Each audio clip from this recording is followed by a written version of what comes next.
자, 언제까지나 근엄하게 무게만 잡는 리더, 이제는 정중히 사야 합니다. 이 시대 우리 사회에서 진정으로 필요한 리더십으로 세상을 널리 이롭게 하는 전 세계 다양한 리더들을 저희 프리한 식구에서 낱낱이 취재해봤습니다. 지금 right now! 우리 회장님은 철부지, 청개구리 리더. 자, 중소기업 이외에도 대기업을 제치고 동종업계 시장 점유율 1위. 1965년 창업 이래 적자 제로. 이렇게 해서 회사를 탄탄하게 운영한 주인공은요, 바로 일본의 전기용품 기업 미라삐 공업의 설립자 야마다 아키오 씨입니다.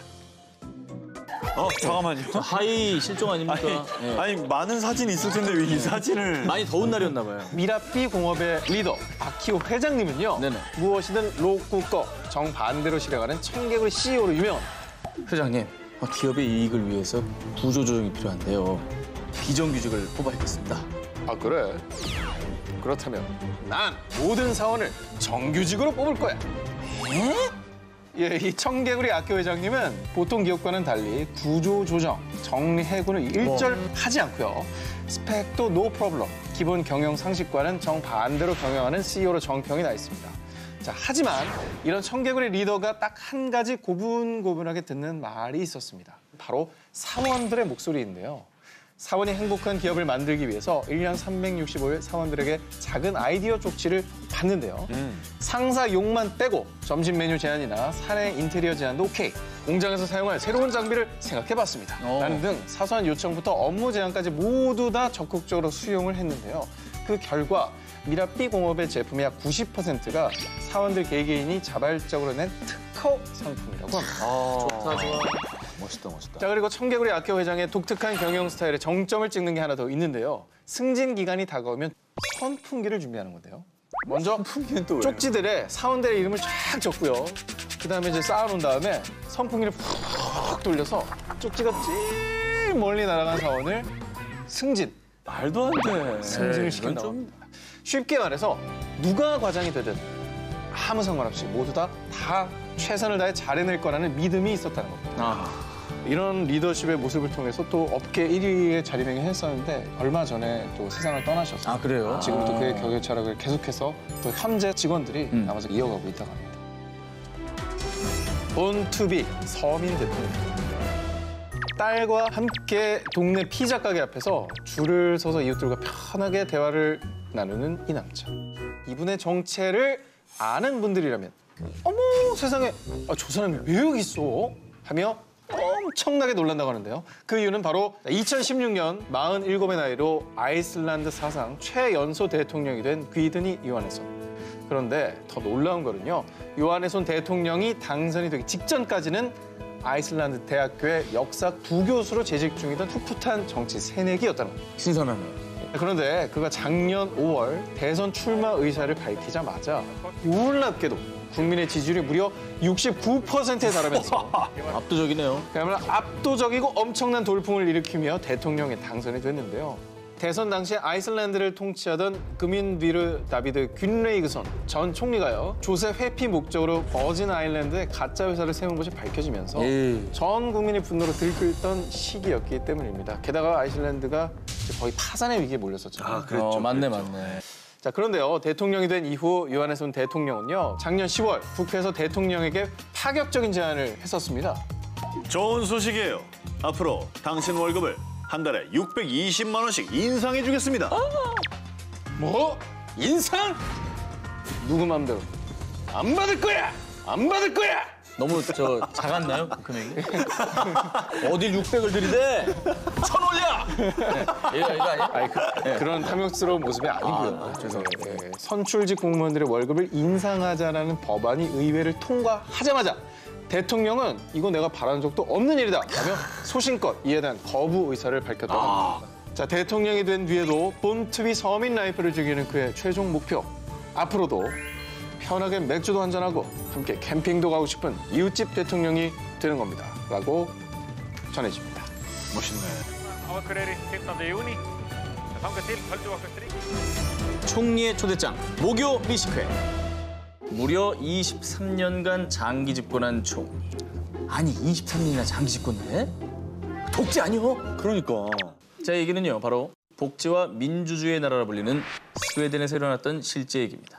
스웨덴이면 되게 그 민주국가 아니야. 긴장하세요. 11번의 선거에서 11번을 승리해서 무려 23년간 스웨덴의 총리로 재임한 타게 엘란데르입니다. 이분은요, 1985년 타계하신 이후에도 스웨덴인들에게 국민의 아버지라 불리는 분입니다. 진짜 위대한 사람이죠. 그가 총리에 당선된 1946년은요, 제2차 세계대전이 끝난 지 얼마 되지 않아 민심을 얻기 결코 쉽지 않은 때였습니다. 그런데 이런 혼란의 시기를 극복하고 스웨덴의 국부로 불리게 된 엘란데르 총리의 리더십은요, 제가 목요일에 한가한데 식사를 한번 하시죠. 바로 식사였습니다. 자신의 정책을 반대하는 정치인들을 만나 식사를 하며 이야기를 나누는 것이었습니다. 그리고 곧 다양한 스웨덴 국민들을 초청해서 목요일마다 함께 식사와 토론을 하는 시간으로 발전했습니다. 목요 미식회였던 거죠. 그리고 이때 귀담아 들은 국민들의 이야기를 정책에 실제 반영을 했습니다. 전국민 의료보험, 4주 휴가제도, 전국민 연금지급, 무상교육 등 지금의 복지국가 스웨덴의 기반이 되는 정책들이 이때 마련이 된 겁니다. 그리고 1968년 선거에서 승리하고 1년 뒤 돌연 정계를 떠났습니다. 그 이유, 정치의 체질 개선이 필요하다는 스스로의 판단 때문이었죠. 낙선이 아니고요. 본인이 내려놓은 거예요. 그런데요, 은퇴 후에는 집 한 채를 살 재산조차 없다는 사실이 알려진 것이었습니다. 아 진짜. 여러분 이게 믿기십니까? 부창부수라고요. 엘란데르 총리의 아내도 비범한 인물이었어요. 남편이 사망한 뒤에 국가 재산이라며 쓰던 볼펜들까지 모두 반납을 했다고 합니다. 야, 대단하다.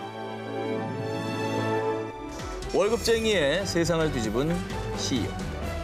오늘 하고 퇴근하시죠. 오늘 좀 희생의 아이콘인데요. 네. 예. 진정한 리더의 모습을 그냥 보여드리고 있습니다. 예, 말로 예. 하는 게 아니고. 정말 양초처럼 자기를 태워서. 네. 예. 너무 다 타버렸네요. 미국 시애틀의 신용카드 결제 시스템 회사 그래비티 모모먼트의 CEO 댄 프라이스. 그런데요, 2011년 평소 내성적이던 한 부하 직원이 그에게 충격적인 얘기를 합니다. 사장님 연봉은 12억이 넘는데 저는 몇 년째 4천만 원이에요. 매일 뼈 빠지게 일해도 월세 내고 기름값 내면 남는 게 없다고요. 직원이 이렇게까지 하소연을 하게 된 이유. 그간 댄 프라이스의 회사는 4년간 고속 성장을 이뤘는데요. 사실 그럴 수 있었던 이유 중 하나는 직원들의 임금 동결이 있었던 것이죠. 직원의 하소연에 큰 충격을 받은 그는요, 전 세계 직장인들의 입을 떡 하고 벌릴 핵폭탄을 뿜!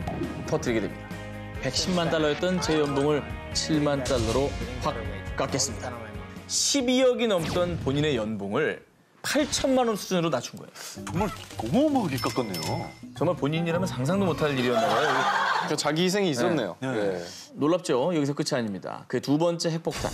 전 직원 120명의 최저 연봉을 전부 다 한 명도 빼지 않고 똑같이 7만 달러로 파격 인상하겠습니다. 자, 직원들의 평균 연봉은 원래 5,600만 원 정도였습니다. 단숨에 연봉이 거의 3천만 원가량이 오른 것이죠. 오우. 근데 말입니다. 의도는 참 좋았지만 생각보다 역풍이 너무나 거셌습니다. 원래 연봉이 7만 달러였던 직원들입니다. 아니 억울하구나. 뭐야 이거. 연봉이 다 똑같으니까 일할 맛이 안 나잖아요. 하면서 회사를 떠나버렸습니다. 심지어 공동 창업자였던 친형이 회사를 위험에 빠뜨렸다며 소송을 걸기도 했습니다. 하지만 뒤늦게 직원들을 위한 진심이 담긴 이 파격 리더십에 기적 같은 변화가 속속 생기기 시작을 합니다. 높은 연봉 덕에 직원들이 미래를 위한 저축도 하며 소소하게 베이비 붐도 일었고 회사 근처에 집을 얻을 수 있게 된 직원들의 통근 시간도 줄고요. 회사를 살리려고 당연히 애를 쓰겠죠. 애사심이 듬뿍. 애사심이 자발적으로 생기는 거죠. 내 회사다. 그렇죠. 내 회사. 그리고 결국 불과 1년 만인 2016년 오히려 고객 수가 전년도 대비 55%나 증가했습니다. 수익 역시 약 39억 원에서 약 72억 원으로 2배 점프. 다소 위태위태했던 회사 미래가 더욱 밝아지고 있다고 합니다. 이 사람이 하는 이 회사가 네. 계속 성공을 해야 돼요.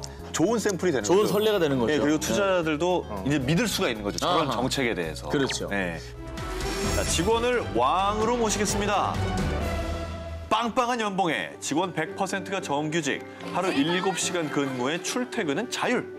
1년에 20일 휴가는 기본이고요. 아이를 낳으면 1,000만 원 지급, 입사 5년이 지나면 가족 해외여행을 보내주는 회사. 혹시 머나먼 복지국가나 꿈의 직장으로 불리는 G사 이야기냐고요? 아닙니다. 인터넷이나 애플리케이션의 시스템을 관리하는 우리나라의 IT 기업 제니퍼 소프비의 이야기입니다. 실제로 일명 한국판 G사로 불리는 이 회사는요. 직원이 왕인 기업 문화로도 유명한데요. 식비, 간식비, 교통비, 도서 구입비, 학원 수강비까지 직원들의 자기 개발비가 회사에서 지원이 되는 건 기본이고 몇 시간씩 자리를 비워도 천과장은 어디 갔어? 또 땡땡이야? 아우 사우나. 아무도 묻지 않고요. 오히려 편안히 머리를 식히라며 회사 안에 수영장, 무료 카페테리아까지 만들어놨습니다. 와. 네, 이런 기업 문화를 만든 사람은요. 다름 아닌 제니퍼 소프비의 이원영 대표입니다.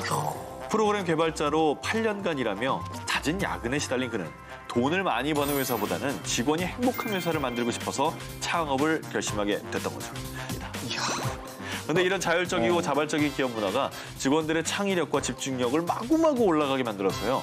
제니퍼 소프비가 매년 27%의 아주 높은 성장률을 기록하면서 나날이 승승장구를 하고 있다고 하고요. 직원들이 알아서 일하는 거잖아요. 네.